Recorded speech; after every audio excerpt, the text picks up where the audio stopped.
Bueno, pues decía que hace un par de semanas, charlando con alguien en el trabajo, salió el tema de la Sagrada Familia, como podía salir cualquier otro tema, ¿no? Pero hablando de la Sagrada Familia, pues esta persona me dijo, oye, ¿sabías que Gaudí no quería que la altura máxima de esta obra fuera más alta que Montjuïc? Y digo, anda, fíjate qué curioso. Digo, ¿y por qué?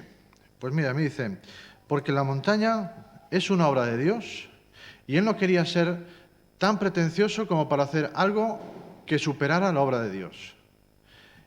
Y me dice, fíjate, qué tontería, ¿no? Y digo, hombre, si tenemos en cuenta, si piensas que hay montículos que son más bajos que la Sagrada Familia y que también son obra de Dios, y de bueno, pues sí, el mar es obra de Dios y contamos la altura sobre el nivel del mar o por debajo del nivel del mar, pues todas las cosas, ¿no? Y también es obra de Dios, ¿no? Pero esa frase quedó en mi cabeza durante toda la semana. Quedó en mi cabeza pensando, dice, ¿por qué es una tontería? ¿Por qué decimos que esa persona, en este caso un personaje famoso, ¿no? Aquí es mundialmente conocido, pero ¿por qué decimos que esa forma de pensar es una tontería, ¿no? Esta persona no lo dijo como una falta de respeto, ni mucho menos, ¿eh? No iba por ahí ni de forma despectiva ni nada parecido. Lo dijo con respeto, pero bueno, fue un juicio de valor que hizo sobre esto, ¿no? Y claro, me llevó a darle vueltas a un texto que habla precisamente de esto, no de la Sagrada Familia ni de Montjuïc, pero sí de cómo y por qué la gente considera las cosas que tienen que ver con Dios como una tontería, como una locura. ¿Ya nos va sonando el texto? ¿Sí? El texto lo tenemos en 1 Corintios, la primera carta que tenemos de Pablo escrita a los Corintios, en el capítulo 2, y vamos a leer desde el versículo 12 hasta el versículo 16. El tema es mucho más amplio que estos 5 versículos, pero vamos a tener como referencia este texto. 1 Corintios 2, 12. Leo en la Biblia de las Américas, dice, como nosotros hemos recibido no el espíritu del mundo, sino el Espíritu que viene de Dios, para que conozcamos lo que Dios nos ha dado gratuitamente, de lo cual también hablamos, no con palabras enseñadas por sabiduría humana, sino con las enseñadas por el Espíritu, combinando pensamientos espirituales con palabras espirituales. Pero el hombre natural no acepta las cosas del Espíritu de Dios, porque para él son necedad. Y no las puede entender porque se disciernen espiritualmente. En cambio, el que es espiritual juzga todas las cosas, pero él no es juzgado por nadie. Porque ¿quién ha conocido la mente del Señor para que le instruya? Mas nosotros tenemos la mente de Cristo. Hasta aquí.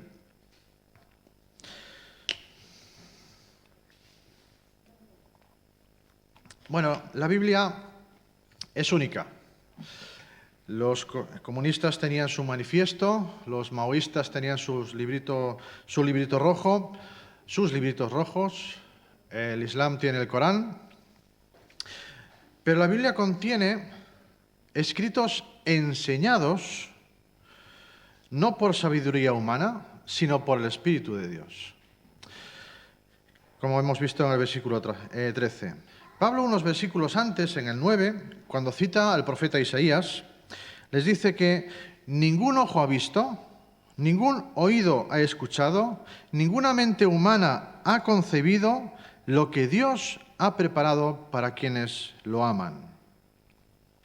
Bueno, la Biblia es el manual de usuario para el cristiano. Es mucho más, ¿no? Pero vamos a definirlo así. Es el manual de usuario para el cristiano y es único porque revela las cosas del Espíritu de Dios. Cosas de Dios que el ser humano no puede descubrir por sí mismo, cosas que a menudo están muy lejos de nuestra forma de pensar. Y ahí es donde tenemos un gran problema, pero enorme, un gran problema. Este problema de este problema se nos habla en el versículo 14. Dice, el hombre natural, no espiritual, no acepta, elige no aceptar, las cosas del Espíritu de Dios, porque para él son una necedad, una locura, y no puede entenderlos porque se disciernen espiritualmente. Entonces el problema que tenemos aquí es, si la Biblia es el manual de usuario, ¿de qué sirve un manual de usuario que no puede ser entendido por la gente? Es un problema. Porque dice que se disciernen espiritualmente. La gente que no tiene el espíritu no lo discierne. Bueno, si la Biblia revela las cosas de Dios y el hombre natural no puede entenderlas porque son discernidas espiritualmente, entonces, ¿cómo puede la Biblia convencer a alguien para seguir a Cristo? Bueno, vamos a ver primero qué dice Pablo, o qué quiere decir Pablo con lo del hombre natural. Y después vamos a ver a qué se refiere con las cosas del Espíritu de Dios. La expresión para hombre natural se usa también en otra ocasión en el Nuevo Testamento para referirse a personas también. En Judas 19 dice, estos son los que causan divisiones, individuos mundanos, naturales, la palabra que se utiliza en el griego es la misma, que no tienen el Espíritu. Que no tienen el Espíritu. Sé que las personas naturales se definen aquí como personas que no tienen el Espíritu de Dios. Son personas que no han sido transformadas por el Espíritu Santo. Lo opuesto al hombre natural es lo que Pablo también llama hombre espiritual, una persona que sí ha sido renovada y transformada por el Espíritu. El versículo 12 nos confirma esto, dice, nosotros hemos recibido no el Espíritu del mundo, sino el Espíritu que viene de Dios, para que conozcamos lo que Dios nos ha dado gratuitamente. En el versículo 14, el hombre natural no puede entender las cosas del Espíritu de Dios porque son discernidas espiritualmente, y en el versículo 12 Pablo puede entenderlas porque ha recibido el Espíritu. Por lo tanto, una persona natural no ha recibido ese Espíritu y no puede entender las cosas del Espíritu de Dios. ¿Pero qué son las cosas del Espíritu de Dios? ¿Qué son estas cosas que la gente no puede captar sin el Espíritu? Bueno, el contexto lo deja claro. Hay una palabra muy interesante en el versículo 14, la palabra necedad o locura, que lo tenemos traducido como locura. Incluso hay una versión que utiliza la palabra absurdo. Cualesquiera que sean las cosas del Espíritu de Dios, son necedad para el hombre natural. En el capítulo 1, versículo 18 de 1 Corintios, nos deja ver a qué se refiere. Dice, porque la palabra de la cruz, el mensaje de la cruz, es necedad, es una locura, es absurdo para los que se pierden, pero para nosotros, los salvos, es poder de Dios. Lo mismo tenemos en los versículos 23 y 24, dice, pero nosotros predicamos a Cristo crucificado, piedra de tropiezo para los judíos, necedad para los gentiles, pero para los llamados, tanto judíos como griegos, Cristo es poder de Dios y sabiduría de Dios. Es decir, lo que el hombre natural no acepta es el mensaje de la cruz. Porque el mensaje de la cruz no es simplemente una declaración de que Cristo murió en la cruz por nuestros pecados. Eso no es tan difícil de aceptar. Lo que es una locura es lo que eso implica para mí. Eso sí que es una locura. El mensaje de la cruz es una acusación en contra de mi propio orgullo. Es una acusación en mi contra. El mensaje de la cruz describe un camino de salvación y ese camino de salvación tiene un propósito. Nos lo dice el capítulo 1, versículo 29, para que ningún ser humano se gloríe en la presencia de Dios. El mensaje de la cruz es un mensaje también sobre mi crucifixión. No solo la de Cristo. Pablo les dice a los Gálatas: jamás acontezca que yo me gloríe, sino en la cruz de nuestro Señor Jesucristo, por el cual el mundo ha sido crucificado para mí y yo para el mundo. Cuando Pablo dice que las cosas del Espíritu de Dios son una locura para el hombre natural, está diciendo que el Evangelio de Cristo crucificado y todo lo que eso implica para el orgullo del ser humano natural son simplemente una locura para el hombre natural. Es un jarro de agua fría y que pone los pies en el suelo de golpe, porque apunta a quitar el motivo de jactancia en uno mismo y ponerlo en Cristo crucificado. Y eso es una locura para los seres humanos en su estado natural sin el Espíritu Santo. Pero claro, si entendemos mal el problema que Pablo plantea en el versículo 14, es casi seguro que malinterpretemos también la obra del Espíritu Santo al resolver este problema. Porque tenemos otra frase: no puede entenderlas. Es decir, el hombre natural no puede entender las cosas del Espíritu de Dios. ¿Qué significa esto? Significa que el hombre natural no tiene acceso a información suficiente sobre esto. Significa que carece de la capacidad mental para interpretar el significado de lo que está leyendo. ¿Significa esto?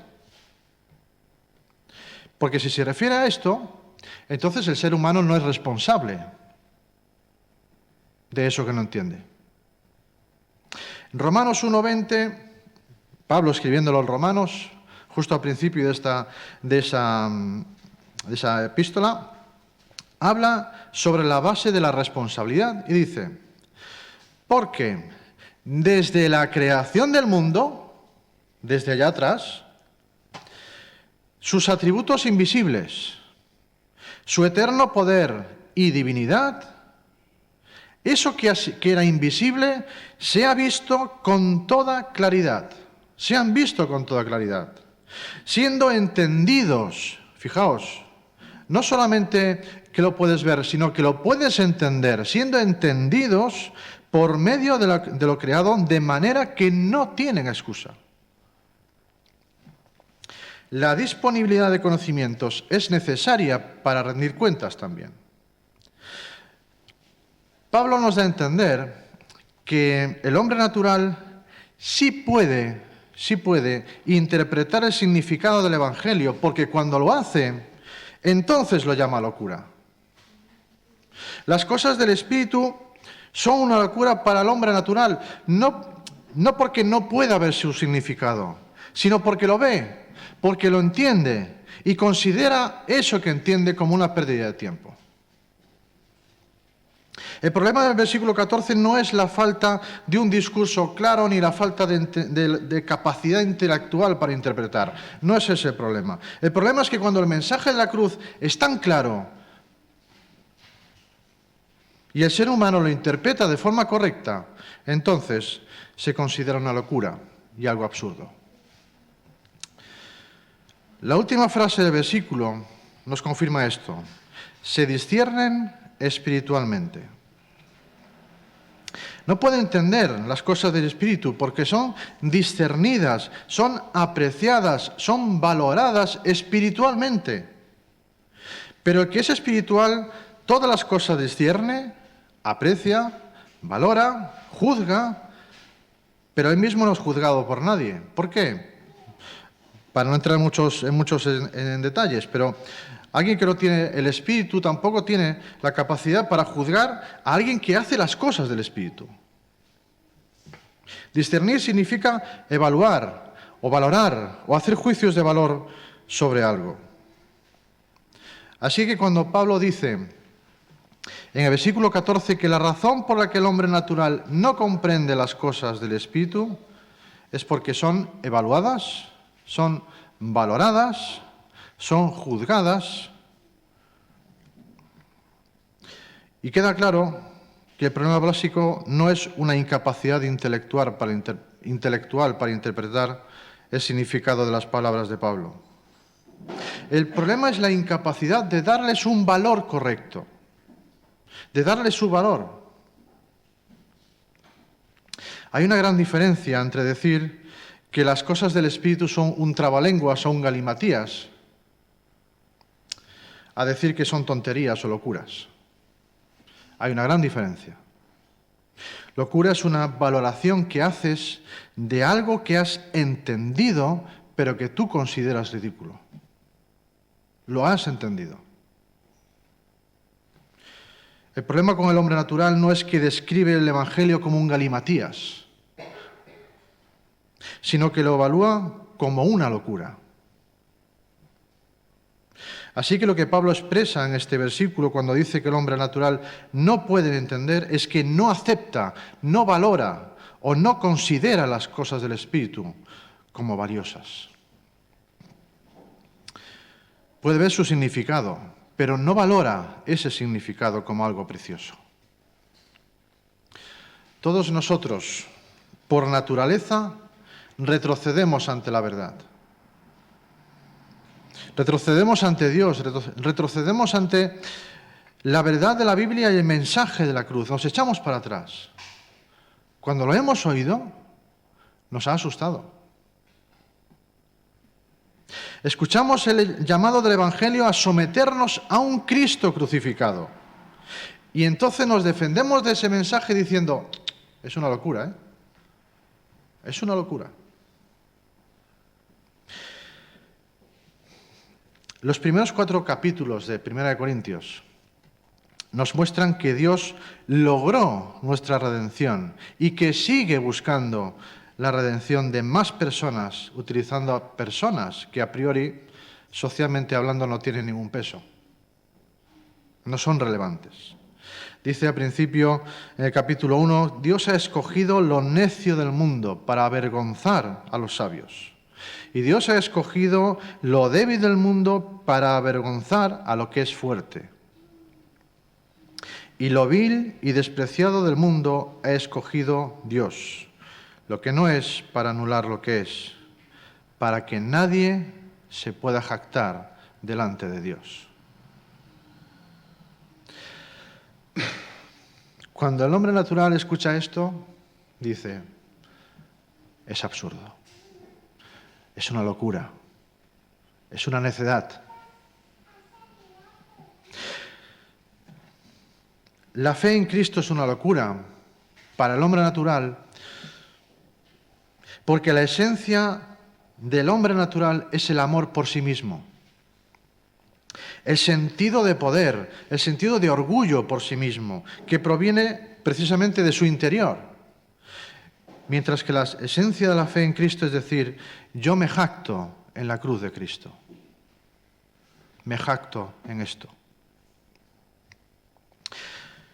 Cuando el Espíritu de Dios trabaja en nuestras vidas, entonces evaluamos las cosas de la manera en que Dios lo hace. No consideras la palabra de Dios como un absurdo, como una locura, sino como la palabra más preciosa que uno pueda imaginar. Lo más extraordinario, el mayor tesoro de tu vida. La primera y más fundamental obra del Espíritu en la vida del ser humano es romper el orgullo, romper tu autosuficiencia. Y esa obra es algo sobrenatural, trasciende al hombre natural, viene de más allá. Por eso el hombre natural no lo valora, porque es algo sobrenatural. El hecho de que puedas llegar a ver a Cristo como el tesoro más grande de tu vida es algo que el Espíritu Santo hace en ti. El Espíritu nos permite ver, por un lado, nuestra absoluta impotencia, rompe nuestro orgullo. Y por otro, la suficiencia de Cristo y la belleza de Cristo crucificado. La belleza de Cristo crucificado. Y empezamos a ver y a valorar las cosas con los ojos y con la mente de Cristo. El mensaje de la cruz no habla de liturgias, no habla de tradiciones, no habla de cosas que tú tengas que hacer y hacer y hacer y hacer para ganar lo que sea que quieres ganar. No habla de eso. No habla de ganarse el favor de Dios. El mensaje de la cruz habla de lo que Jesús ya hizo en esa cruz. El mensaje de la cruz habla de una relación, la que Dios quiere tener contigo. Habla de eso. Habla de tu liberación, habla de futuro, habla de un futuro al lado de Dios que trasciende a esta vida física, que va mucho más allá. Habla de eternidad. De eso habla el mensaje de la cruz. Habla de eternidad. Y eso no es ninguna locura. Celebrar el sacrificio de Cristo en la cruz no es una locura. El mensaje de ese sacrificio no es una locura. Es lo más precioso y lo mejor que te puede ocurrir en tu vida. Y ahora, dentro de un rato, vamos a celebrar algo que para muchos no tiene ningún sentido. Celebramos la cruz, la muerte de Cristo en la cruz y también su resurrección. Esa es la gran victoria. Eso sí tiene sentido. La vida. Si Jesús no hubiera resucitado, entonces sí que sería una locura celebrar esto. Pero ha resucitado. El Señor vive. Está vivo. Sabemos que es así. Jactémonos en la cruz. Jactémonos en la cruz de Cristo y jactémonos en su resurrección. Vamos a celebrar esta mesa. Vamos a celebrar este evento, este gran sacrificio, por ti y por mí. A Él sea la gloria.